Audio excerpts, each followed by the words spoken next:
پہلے تو میں نے مسلمانوں کے اخلاق سنے تھے، اب تو میں نے دیکھ بھی لیے، پر یہ بتا جب 12,000 آیا تھا جان کیوں نہیں چھڑائی؟ تو حضرت چارہ کاٹتے کاٹتے رو پڑے،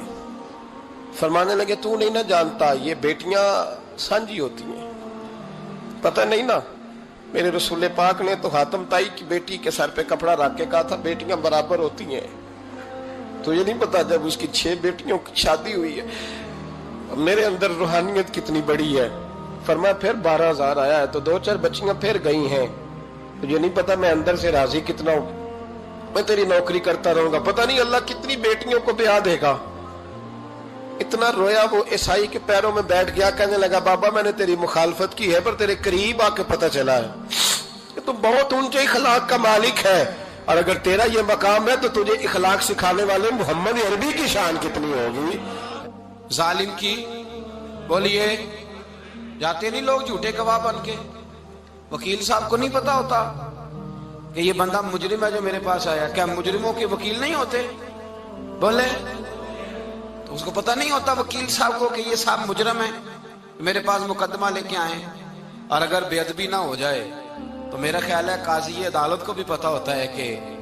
مجرم کون ہے اور مظلوم۔ میرے نبی پاک صلی اللہ علیہ وسلم نے اس قدر زیادہ سختی فرمائی اس مسئلے میں، فرمایا جس کو پتا تھا کہ فلاں آدمی ظالم ہے، ظلم کر رہا، پھر وہ ظالم کا گواہ بنا یا اس نے ظالم کی مدد کی، کتنی کی؟ شارحین لکھتے ہیں چاہے اس نے ایک جملہ بول کے کی، چاہے ایک، سارے بولیے، چاہے ایک غریب کو اس نے ظلم کیا تو کہتے ہیں علاج یہ سے، چاہے ایک جملہ بول کے کی، شارحین اس حدیث کی شرح میں لکھتے ہیں ایک جملہ بول کے چاہے مدد کی، جس بندے نے کسی ظالم کی مدد کی کسی مقدمے میں یا کسی صورت میں اور اسے پتا تھا یہ ظالم ہے، میرے نبی پاک صلی اللہ تعالی علیہ وسلم فرماتے ہیں اگر اس نے مدد کی، ابھی ظالم کی بات نہیں ہو رہی، ظالم کے مددگار کی بات ہو رہی، اگر کسی نے ظالم کی مدد کی تو حضور فرماتے ہیں خدا بھی اس سے بری و ذمہ ہے، رسول بھی اس سے بری و ذمہ ہے۔ سنبھال کے رکھے اپنی نمازیں، قربانیاں، حج، زکوٰۃ سنبھال کے رکھے۔ اگر ظالموں کا مددگار ہے، الیکشن آ لینے دے، آپ کو نظر آ جائے گا کون کون ظالموں کا مددگار ہے، نظر آ جائے گا۔ اپنی جیب سے لوگ پیسے دے کے ظالموں کی مدد کریں گے، ان کے فلیکس چھپوائیں گے، بورڈ لگوائیں گے، جیبوں سے پیسے دے کے۔ ہم نے خود آگ لگائی ہے چمن میں اپنے، بے سبب گردش ایام کو الزام نہ دو، ہم نے خود نور کا ظلمت سے کیا ہے سودا، کر کے توہین سحر شام کو الزام نہ دو۔ ظالموں کے مددگار میدان میں آ گئے، یہ چھوٹا لفظ نہیں، میرے حبیب پاک صلی اللہ علیہ وسلم نے فرمایا جو ظالم کا مددگار ہے سن لے جو سجن کے ساتھ کچہری جاتا ہے، وہ یاد رکھے جو دوست کا گواہ بنتا ہے، وہ یاد رکھے جو کہتا ہے میں مانگی گیا تھا، مجھے بلایا گیا تھا قبضہ چھڑانے کے لیے کسی غریب بیوہ کی جائیداد پہ، کب وہ سن لے تو مدد کر کے نہیں آیا، تو خدا کے ذمے سے نکل گیا ہے۔ رسول پاک نے فرمایا تیرا میرا تعلق ختم ہو گیا، تو ظالم کا مددگار ہو گیا، پھر تو کہتا میں بے چین ہوں، میں بے قرار ہوں، میں آزمائش کا شکار ہوں، پلٹ کے دیکھ تو صحیح تیرا گناہ کتنا بڑا ہے۔ میرے نبی پاک صلی اللہ علیہ وسلم کا ایک اور فرمان سن لیں، ابن ماجہ ابو داؤد میں موجود ہے، اس حدیث کو آپ نے یاد کر لینا ہے، کر لیں گے انشاءاللہ، سارے کہیے انشاءاللہ کر لیں گے یاد۔ حضور صلی اللہ علیہ وسلم نے فرمایا اگر تو ظالم کی مدد کرے گا نا، یہ لفظ دل کی تختی پہ لکھ لینا، یہ مکافات عمل ہے، مکافات عمل دنیا، ادھر کرو گے تو ادھر بھرو گے۔ فرمایا اگر تو کسی ظالم کی مدد کرے گا، سن لے حضور کا فرمان ہے، اگر تو ابن ماجہ ابو داؤد سیاہ میں موجود ہے، فرمایا اگر تو کسی ظالم کی مدد کرے گا تو رب تعالیٰ مرنے سے پہلے پہلے تیرے اوپر بھی ظالم کو مسلط کر دے گا، تیرے اوپر بھی ایک دفعہ ظلم ضرور ہوگا اگر تو ظالم کی، وہ کسی صورت میں بھی ہو سکتا ہے، کسی صورت میں بھی تیرا بیٹا ہی اٹھ کے ظلم کر دے گا، تو الجھ جائے گا، کسی نہ کسی جگہ تیرے لیے تباہی کا سامان ہوگا، تیرے اوپر ظلم ہوگا، اس لیے کہ تو ظالموں کا مددگار ہے۔ چاہیے یہ تھا کہ تو مظلوم کی مدد کرتا، انسانی ایمانی یقین کا فریضہ سر انجام دیتا، تو ظالموں کا مددگار ہو گیا۔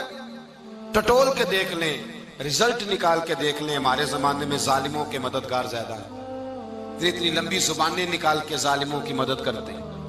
بڑے بڑے کالم نویس اللہ نے انہیں قدرت دی لکھنے کی، تو اپنا قلم ظالموں کی مدد میں خرچ کرتے ہیں۔ وہ لوگ جن کو اللہ تبارک و تعالیٰ نے قدرت دی، ہمت دی، طاقت دی، کچھ لوگ ان کے حلقہ احباب میں، وہ اپنے لوگوں کو استعمال کر کے ظالموں کی مدد کرتے ہیں، ظالموں کی مدد کرتے ہیں۔ میرے نبی کریم سید عالم نور مجسم صلی اللہ علیہ وسلم نے فرمایا، اگر تو نے ظالم کی مدد کی تو جب تک تو توبہ نہیں کرے گا رب تجھ سے ناراض ہی رہے گا۔ اللہ تجھ سے، او بھائی جس سے رب بھی ناراض ہو گیا، نہ کھانا نہ پینا نہ سونا نہ جاگنا نہ نیند، پھر تیری ہر چیز تیرے لیے آزمائش ہو جائے گی، پھر تیرا سایہ بھی تیرے لیے خوف کا سامان بنے گا، پھر زندگی جیتی جاگتی لاش بن جائے گی، تو اپنے کندھوں پر اپنی میت اٹھائے پھرے گا جب تو ظالم کا مددگار ہوگا۔ اور نبی پاک صلی اللہ علیہ وسلم نے فرمایا ظالموں کا مددگار بھی ظالم ہوتا ہے، ظالموں کا مددگار بھی، سارے بولے ظالموں کا مددگار بھی نہیں، کو نہیں، آپ سارے نہیں بولے، ایک دفعہ بولے ظالموں کا مددگار بھی، پکی بات ہے، ظالموں کا مددگار بھی۔ اللہ اکبر، جس کا یارانہ ہو، جس کا دوستانہ ہو، جو کہے میں نے نا اس کو اوکھے ویلے کے لیے ظالم کو یاد رکھا ہوا ہے۔ کبھی مشکل میں رکھے نہیں ہوئے لوگوں نے ظالم دوست، کہتے میں نے رکھے ہوئے ہیں، بلکہ ہمارے دیہات میں تو کہتے ہیں میں نے بازو بنائے ہوئے ہیں۔ کس کو بازو بنا لیا؟ ظالم بھی کبھی بازو ہوتا ہے، جو ظلم کی تلوار لیے میدان میں کھڑا ہے۔ قارون، حامان، فرعون، نمرود کا حال نہیں لوگوں نے دیکھا؟ اپنے زمانے میں آپ نے کتنے لوگ نہیں دیکھے جن کے سائے سے، آواز سے لوگ کانپتے تھے؟ پھر پولیس کی گاڑیوں میں وہ اس طرح مردہ پڑے کہ دنیا نے تماشا دیکھا ان کا۔ یہ رنگ ہم نے دیکھے نہیں اپنے آنکھوں سے۔ فرمایا ظالم کا مددگار بھی، جو کار میں بٹھا کے لے کے گیا وہ بھی ظالم، جس نے چائے پلائی وہ بھی، جس شخص نے کھانا کھلایا وہ بھی، جو کچہری تک ساتھ گیا وہ بھی، جس نے فلیکس کے نیچے، بڑے شرابی کے نیچے چھوٹی اپنی فوٹو لگائی وہ بھی، جو ووٹ کی پرچی ڈالنے گیا وہ بھی۔ کہہ دینا باہر نکل کے کہ حضرت صاحب نے سیاسی تقریر کی ہے، کہہ دینا، پر بات تو سچی ہے نا۔ خو کرے ہم تو سے تھوڑا سا گلا بھی سن لے، خو کرے ہم تو سے تھوڑا سا بھی گلا۔ امام مالک کے پاس ایک بندہ آیا، اس نے کہا حضور میں درزی ہوں، ایک ظالم بادشاہ مجھ سے کپڑے سلواتا ہے، میں تو ظالموں کا مددگار نہیں نا۔ ایک ظالم بادشاہ مجھ سے، حضور میں تو مددگار نہیں نا ظالموں کا، جو فرمایا ظالموں کا مددگار بھی ظالم ہوتا ہے، تو کپڑے لے کے آتا ہے میں سی کے دے دیتا ہوں، ذمہ داری نہیں۔ ایک آدمی دکاندار ہے، اس سے کوئی بندہ چیز خریدنے آئے گا تو تھوڑی کہے گا میں نے نہیں دینی، تو دے گا۔ کوئی بندہ اگر کسی شخص سے کوئی کام کہتا ہے جو اس کی فیلڈ ہے، اس کا شعبہ ہے، اس کا معاش کا وہ سلسلہ ہے، کہتے ہیں یا رسول اللہ صلی اللہ علیہ وسلم ظالموں کا مددگار بھی ظالم، حضور نے فرما دیا۔ تو امام مالک سے بندے نے مسئلہ پوچھا، دل کی تختی پہ لکھنے والی باتیں ہیں، کہا حضور میں درزی ہوں، ظالم کپڑے سلواتے ہیں، میں تو مددگار نہیں نا۔ امام صاحب کہنے لگے نہیں، مددگار تو وہ ہوگا جو تجھے سوئی دھاگا فراہم کرے گا، تو تو پورے کپڑے سی کے دیتا ہے، تو تو خود بہت بڑا ظالم ہے، تو پورے سوٹ سی کے دیتا ہے، تو تو بہت بڑا ظالم خود ہے۔ مددگار تو وہ ہوگا جو تجھے دھاگا دے گا، جو تجھے بٹن دے گا، جو تجھے نلکی دے گا۔ جو ظالم سے اتنی نفرت، ظلم کر کے بندہ آئے، یہاں تو ہمارے زمانے میں ہیرو بن جاتے ہیں لوگ، ظالم ہیرو ہے، لوگ اس سے ڈرتے پھرتے ہیں، گھومتے پھرتے ہیں، اور بہت سارے کم مزاج لوگ اس کے پیچھے ہاتھ باندھ کے پھرتے ہیں۔ ظالموں کی مدد کرنا، ظالموں کے ساتھ رہنا، یہ ظلم ہے، ظلم، یہ زیادتی ہے۔ میرے نبی پاک صلی اللہ تعالی علیہ وآلہ وسلم نے ارشاد فرمایا، یاد رکھو رب فرماتا ہے میں مظلوم کی مدد ضرور کروں گا، چاہے جلدی کروں چاہے دیر سے کروں، میں مظلوم کی مدد۔ اور حضور صلی اللہ علیہ وسلم نے فرمایا ہے، حضرت معاذ بن جبل کہتے ہیں حضور نے مجھے یمن کا گورنر بنایا، جب میں جانے لگا نا تو حضور نے بڑی نصیحتیں کی، بخاری میں موجود ہے،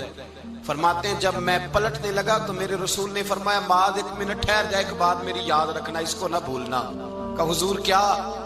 فرمایا دیکھنا کسی پہ ظلم نہ کر بیٹھنا، کہیں تجھ سے زیادتی نہ ہو جائے۔ محبوبہ پھر حضور نے فرمایا سن میرے معاذ، میں تجھے گورنر بنا رہا ہوں، زیادتی نہ کر بیٹھنا۔ یا رسول اللہ صلی اللہ علیہ وسلم کیا ہوتا ہے؟